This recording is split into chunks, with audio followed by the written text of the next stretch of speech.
You're watching ET Now, and this is Diwali special right here on ET Now. We have two very celebrated stock pickers and watchers of corporate India joining us on this Ye Diwali. Muskaan, Wali, light up your portfolio here on ET Now. We have Jakes joining us from Prime Securities, and of course Porinju Veliyath, who's been navigating the small cap, mid cap space for a very long time. Gentlemen, both of you, thank you very much for joining us on this Diwali celebration special program on ET Now. Oh wow, both of you looking wonderful. Where are you joining from? Jakes, you're in Mumbai. Porinju, where are you traveling? Back home, or you're in some other part of the world? Recently you've been in Georgia, if I'm not wrong.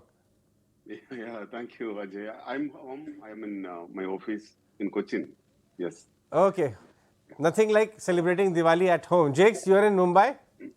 That's right. Okay, so already preparing for the semi-final in Wankhede, huh? That's why you are around.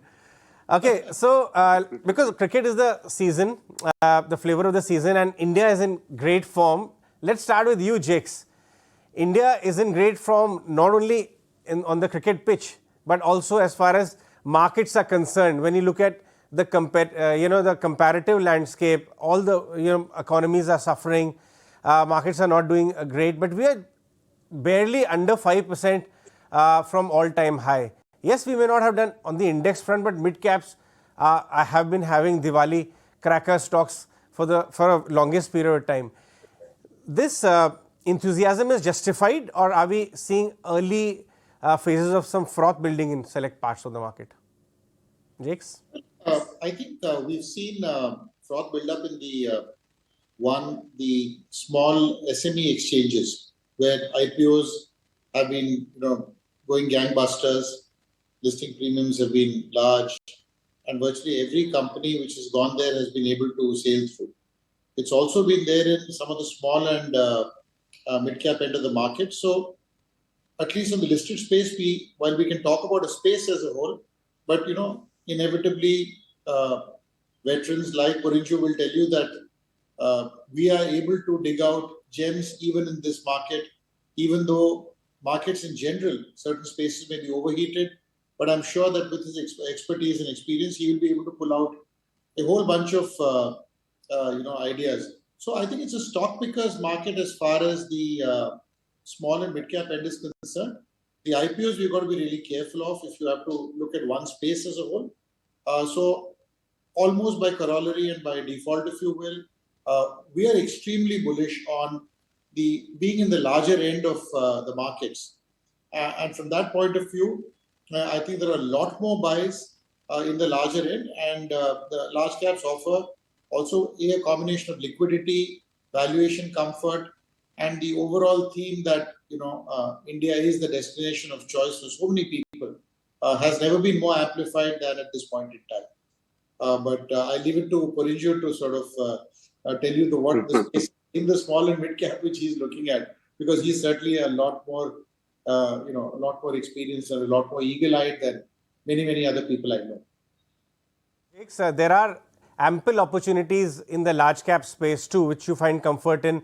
So many large caps trading at way more discount to their peers in the sectors for a very long time. It is about making money, each style to their own.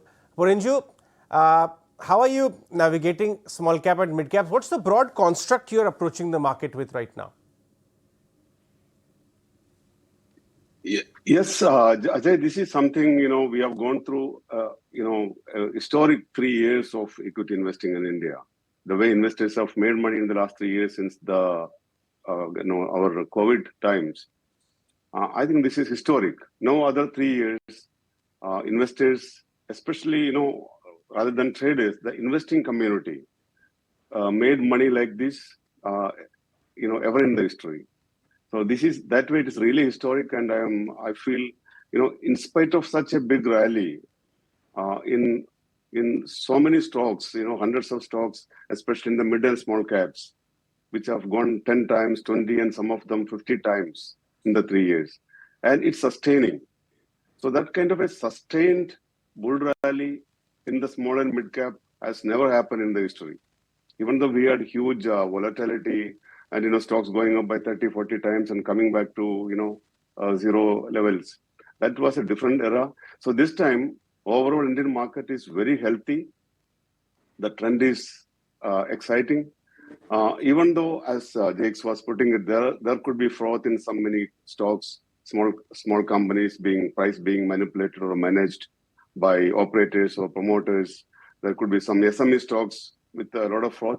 I fully agree, but overall trend is very healthy. I am seeing it from the macro level. India is presenting an unparalleled long-term investing opportunity in equities. We have just begun that kind of a 1 or 2 or 3 decades perhaps ahead of us. So this is something very, very exciting that way.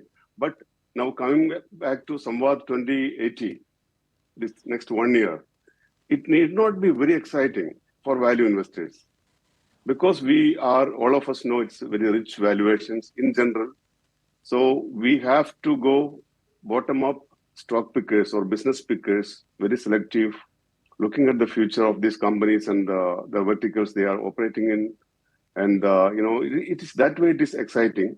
But in general, hurrying to pick stocks at these valuations, it is not going to work. So it is a stock picker's paradise, no doubt. A bottom-up approach is the best. There is nothing like small, mid, and large cap today because that valuation gap has come down between the large cap and small caps. So that is another thing happened in the last 3 years of bull market in the country. In fact, to add to that point, if you look at the space of public sector banks, you find some of the large public sector banks quoting at just below book or slightly above book at best. And a lot of the smaller PSU banks quoting at 2.5 and 3 times book, where the public float is hardly 2% or 3%. So if you look at banks like whether it's Central Bank, Bank of Maharashtra, and a few others, where the public float is so limited, they are quoting at 2.5, sometimes 3 times book, where some of the far more illustrious, bigger names in the space are quoting at, in fact, in some cases below book. So you've got to be cautious that, you may look at the same particular, same space or same sector, but find this kind of anomalies present in them. So I wanted to put that word of caution in continuation with what Porinju mentioned. Both of you, that India story is not over in terms of finding good stocks is concerned, but perhaps the extreme low-hanging fruit may be gone, and there are early stages of select pockets of the market have become frothy. So not that you have to be completely away from the market, but be aware of what you're doing and what you're getting yourself into. So it's probably the time to be a conscious and homeworked investor than jumping into every great idea. Let's talk about some of the ideas which are looking good to both of you from your own spectrums. Idea in terms of, I won't talk particular stocks, but to touch upon some themes. Jakes, pharma is coming back after a very long winter, if I may say so. If you observe commentary from Lupin, DRLs of the world, appears that the regulatory glare is easing and things like that. Has the ownership come back in the same way as the stocks have rebound? Or do you see if results of some of them are any guide, would you see an opportunity here? No, I think we've been very constructive on pharma, not today. On all your shows, even for over the last 6 to 8 months. And my personal feel is that pharma is in an early stage of a 3 to 5 year bull market. Even today, if you look at it, the US generic space is being seen as a trading space. People have bought into pharma. More to flip out. Once a 20% move has happened, ownership levels are low. The index weightage is still sub 5%. In fact, it's probably close to 4.5%. So the pharma weightages are low, valuations are reasonable, balance sheets are repaired, and the US generics market is doing extremely well. The US FDA approvals are coming much faster. Companies are more conscious. So it's not that they're getting approvals any easier or the glare is lighter. So that's the only correction I'd like to make here, that it's not the glare is eased. It's just that the constant glare has made them more conscious of the need to use audits as a way of improving their own internal protocol, etc. So keeping that in mind, and the fact that pricing pressures have eased in the US markets, and the move from whether it's pharma companies or rather insurance companies or otherwise to move people into generics as opposed to the patented products, just from an affordability standpoint, or sort of paying back the money spent by individuals. So insurance companies are a lot more keen on generics as a way of lightening their own bill.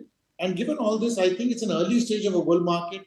This is the first time I'm hearing commentary about multiple products quarter on quarter being in short supply in the US. I've never heard of drug shortages. One of the principal reasons is 4 or 5 bankruptcies in the SME space or the mid and small cap space of the pharmaceutical generics guys in the US as interest rates went up. So keeping all this in mind and ownership being still very low, index weightage indicative of that, I think pharma as a theme, long answer to a short question, very, very bullish.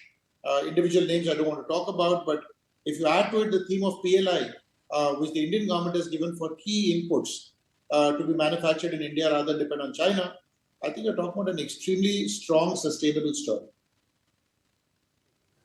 Porinju, you've been traveling across the country and have been speaking with a lot of entrepreneurs on ground. Talk to us about some new theme that you've been researching and studying and either may have added to your portfolio or are studying to add right now. The new themes, in fact, Ajay, what's happening in the country as a nation, as an economy. First of all, investors should have that kind of they should get a proper idea about it. We are still, it is difficult to say we are a developing nation. Forget about it as a developed nation.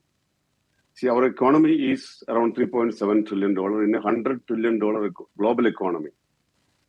But most important is the per capita income. Our per capita income is far, far below the global average. The global per capita income is around $12,500. And we know ours is much below 3,000, maybe 2,600 or 700. Because of the population, the size, and many other factors. But we have now created a wonderful platform to grow for a higher economic growth, a long-term sustainable economic growth. That's why even the politics is becoming very important. This Samvat 2080 is going to be an eventful year, especially because of a series of elections coming up, including the general elections. So I think that is one focus area. And equity investing should always be, of course, there is a bottom-up approach. And our economic growth, the potential of economy to grow, those things are going to reflect more in the valuation multiples. So in which we are in a sweet spot. There is no doubt about it. So I feel, now China has got a global average in terms of per capita income, around $12,500 or $13,000. India is at $2,600, you can imagine, against the world average of $12,500. So it is basically giving you a very bullish picture, where with this current kind of a regime and leadership, looking at the long-term growth and development of the country, nation, where we can go to. There's a big space.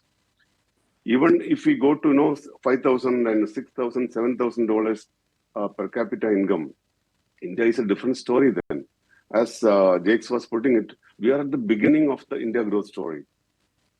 So it's a really, really long way to go, in which every sector in India has got a relevance. Earlier we used to have, pharma do very well, the banking goes down. We used to have all those kind of things. Now I am telling you, with this kind of economic growth visibility for the next 5, 10, 20 years, we have every sector, especially for the human consumption, we are a 1,400 million people nation. 18% of the people live here. And the space to grow is that is what is going to make us exciting. And it will happen. And these elections are important. It's going to be a challenge also. People may have apprehensions. I'm confident our current leadership and that development-based reforms, those things are going to continue. So that is very important also. I will actually slice that point a little more in detail with you. That's important, and there is a lot of curiosity on the street about it. But Jakes, a little more specifics. India has seen a massive delevering kind of cycle. There are some companies which were debt-laden, massively debt-laden, especially in the metal and mining space, which are delevering. purely from the cash flows which they are generating. Do you think this cycle will continue? Some of the stocks which are there in the large steel pack? So if you see, interestingly, what's happened in the metal space, especially steel, is that people reacted differently to the last bull market in steel when prices shot through the roof, largely on the back of input prices shooting up. What really happened then is that some companies decided to expand their capacities. A lot of companies got acquired and therefore consolidation happened. Most importantly, some companies decided to use that one-time window, if you will, to completely deleverage. And specifically one company which has done it, which today has moved from a, virtually a default rating as one of the majors in India to almost a AAA rating as we speak. And now uses the cash flow very, very judiciously to expand only to the extent of the surplus money by keeping your net debt to EBITDA at very, very manageable sub one-time levels. I think so if you look at it, the approach to the space also is, with China being such a big, should I say, player in the overseas markets, inevitably, unless there are large-scale import curbs, which is not going to happen, we will not be able to get especially with the global economy being in such doldrums, you will have a problem in terms of a sustained bull market in steel through prices. Yet there'll be markets like India, where in the election year, or notwithstanding the election year, there'll be enough corporate activity, enough government orders, enough development of infrastructure, which actually will ensure that local companies that are integrated, low on debt, and why I say integration is that with input prices also fairly low, people should focus now on the net margins that these people are able to make. So the operating efficiency is important to see. Low cost of production has now become a dharma, if not a fancy term to use. So keeping that in mind, I think the few players that exist today are going at reasonable valuations. The metal cycle is going to be here. Entry barriers are very high. No new players are going to come in. And I think it's a good possibility that because, again, the space has got valuation comfort and not overowned, you probably could have a run where people run in and only, people are focusing on pricing, output prices, whereas you need to be focused more on margins.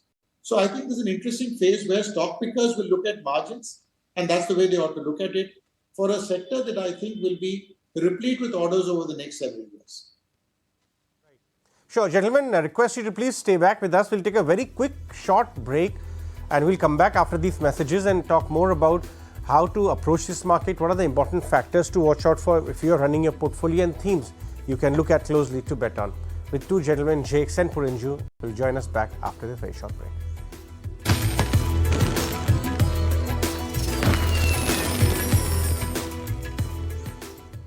In conversation with Jakes and Porinju, how to light up your portfolio this Diwali.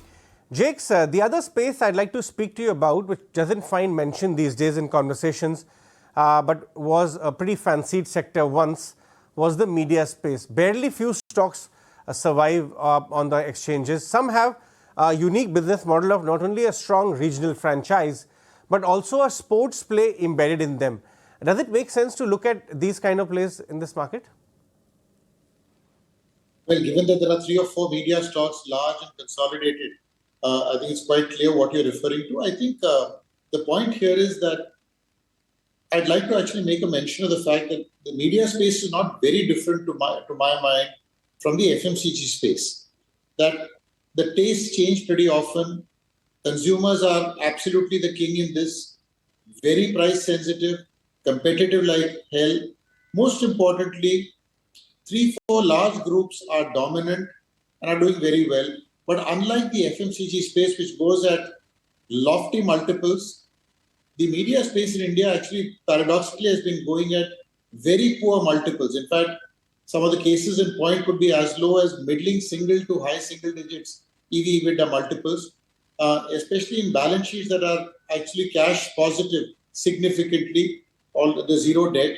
So given everything else, it's so similar to the FMCG space, is, in fact, used or seen by exactly the same consumers, but goes at multiples that are a pittance compared to the lofty multiples of the FMCG space. And I think media, the ownership levels are very poor. The almost no fund has it, almost no international player or FII actually wants to buy it. The local flavor for the first time is coming now because the bulwark of the market actually is the local retail flow, the SIPs.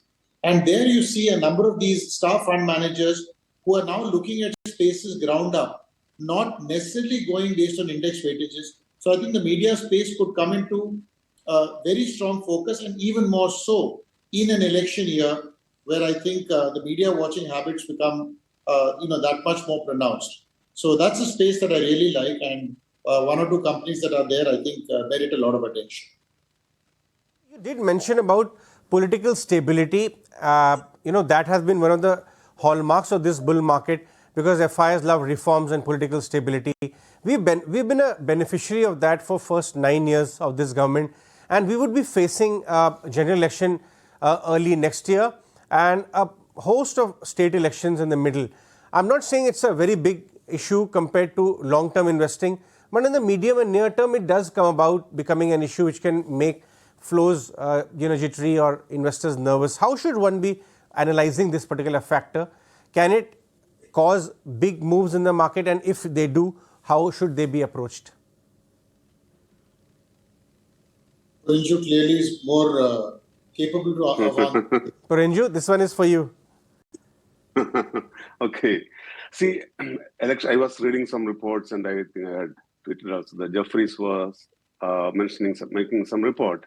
If the current regime goes and some new political parties form the government, Indian markets may go down by some 20-25%. But I think it's not important. People need not get panic about it. First of all, this regime is going to continue. And, all the knowledgeable, unbiased, good citizens in this country are going to vote for this government. Because, we, as I told, the macros are showing India need to grow sustainably for next many decades to reach the global average. So what this government in the last 10 years, what they have brought in, I have no political affiliations or really that kind of an interest. The kind of historic reforms. You need gut feeling, and you have to do it. You need leadership. Making a consensus with every political party, you cannot do anything in this country. So you need strong leadership to do things. So the way, the GST implementation or, the IBC, the way a series of reforms created in India, and India has become a very strong economy in the world now. It is not a strong economy already achieved, I'm telling. It is on that path. No global investor can ignore India. We are becoming a very, very strong force in the global economy. And, because the other aspects of India, you see how safe it is to be in India. There are many parts of the world, people, the way the citizens are suffering, it's not safe for a living. And there are so much issues in a lot of parts of the world. Whereas India is a safe place. You feel safe at home. You feel safe walking on the road. It's a fantastic, not only as an economy, as a nation. We have got acceptance. Now the world has to listen to India. So there is no doubt about it. And that kind of a process is just on. And this present government has made India, in such a way that every citizen feels proud. In other parts of the world, they all started knowing. A lot of people were never knowing what is India, where is India, in many of these US citizens or many parts of the world. Now they all know India. They all know, what's happening in India. It's becoming such a large country. Many people, when I travel a lot. When I say my country has 1,400 million people, they can't believe it. They feel maybe it's 140 million. They have listened to only such kind of numbers. I'm talking especially Europe. So this is a very, very important beginning. The way we have created a platform to grow big in the last 10 years. If it continues for another 5-10 years, then whatever happens, you need not worry about it.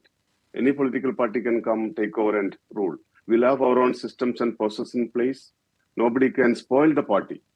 So this election that way is very important in my opinion.